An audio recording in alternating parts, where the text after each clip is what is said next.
Countryside, day one of our property search comes to a close.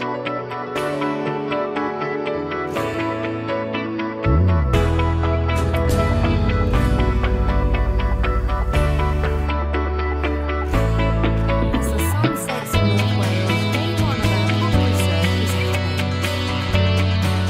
happening. We've confused You you too have? much. No.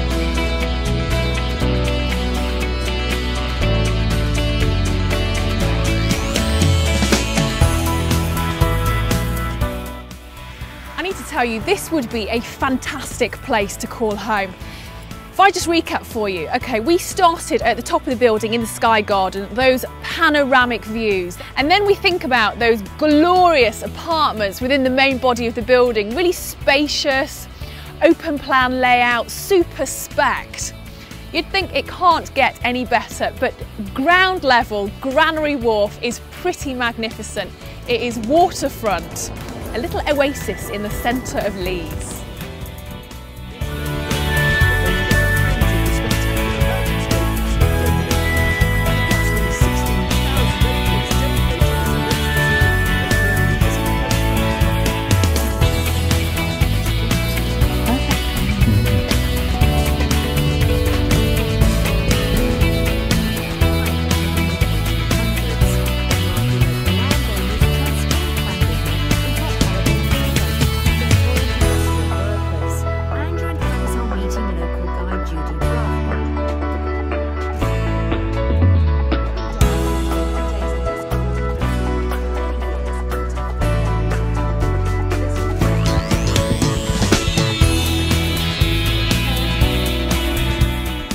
Oh, look at the agapanthus, Rob. Aren't they absolutely fabulous? So many of them. The gardens have been planted with seeds and plants from all over the world, and the mild climate in Cornwall gives them surprisingly good growing conditions. Fantastic. It's like a jungle. It is just like a jungle. I wonder if we can grow our own jungle when we... Oh, golly, wouldn't it be fantastic? With years of retirement ahead of them, John and Margaret are looking forward to indulging in their passion for gardening. So they're visiting Parsfall Hall Gardens, the only Royal Horticultural Society and English Heritage Garden in Yorkshire open to the public. The head gardener is Phil Nelson. Hello, nice to meet you, Phil. Welcome to Parsfall. What a beautiful spot. It's unique and so off the beaten track. Yeah, the gardens were laid out primarily between 1927 and 1930 by Sir William Milner. He was a trained architect and he came up from London to look for somewhere to build as a gentleman's country residence. The Dales Longhouse was a ruin when he bought it. The 24-acre plot is laid out in a series of gardens and is home to a rich abundance of plants and trees from places as far as Western China and the Himalayas that thrive in the soil types found here. Margaret and John are keen to learn about one of their favourite plants, the acid soil-loving rhododendron. When we move up into this area, we'll be bringing rhododendrons in our tubs, and our soil at home isn't good for that. Yeah. We've got special soil. Is the soil going to be okay for us up here to plant them? Yeah, right throughout this area there's a lot of, heather moorland, peat. It's acidic soil. It'll be perfect. Your plants will benefit from being out of the tubs and into the ground, really. Around the corner, the ground changes.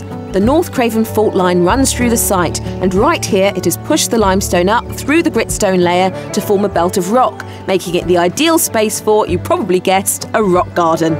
Back at the hall, the south-facing wall is the ideal spot for wisteria to flourish. We'd really love to have something like a wisteria, but I'm really anxious about pruning a large climber of this sort. What wisterias do is it climbs by putting out these large tendrils, and these are now taking the life out of the plant if you don't want them. Yeah. So go back to a couple of nodes from the base and just take a clean cut. And you do that right throughout the wisteria. Phil, thank you very much. It's been a very interesting day. It's a beautiful spot, and thank you for giving us your time. Thanks very much, Phil. Cheerio, John. Informative. Hi, Margaret. Phil.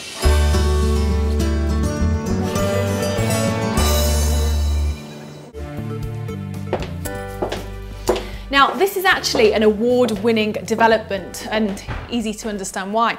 Made up of 1 to 4 bedroom apartments split between 2 utterly striking buildings. Now, the thing that I love about Islington Wharf is all about choice. Inside this building, there are 44 different configurations of layouts. Can you imagine choosing which one you want to have as your home?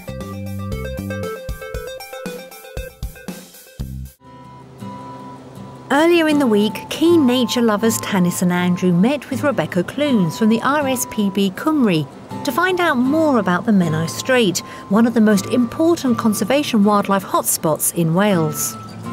We've picked a fantastic day to go around Puffin Island. So we're going to go out on the boat, show you some of the breeding seabirds, and in particular some of those lovely puffins as well. I hope we find some. Yeah, me too. Okay, let's go. Thank you. The Menai Strait separates Anglesey from the mainland, and there's plenty to see, including the grey seals, with 3/4 of the world's population making their home in our UK waters. And scouring the shoreline for shellfish and worms, there's a flock of oyster catchers who do an impressive fly past. Half an hour's sail up the coast brings them to Puffin Island, dated at 320 million years old and now a special protection area for the seabird colonies. And there's a noisy welcome from the residents.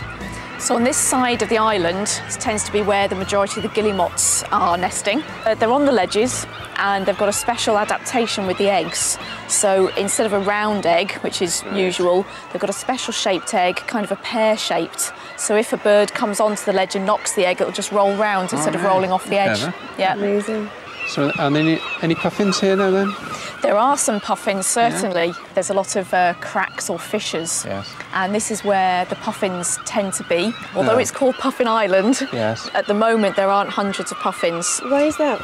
There has been a problem with rats in the past. So puffins, they tend to breed in burrows. There used to be rats on the island, so the rats would go into the burrows, eat the eggs, or even eat the chicks.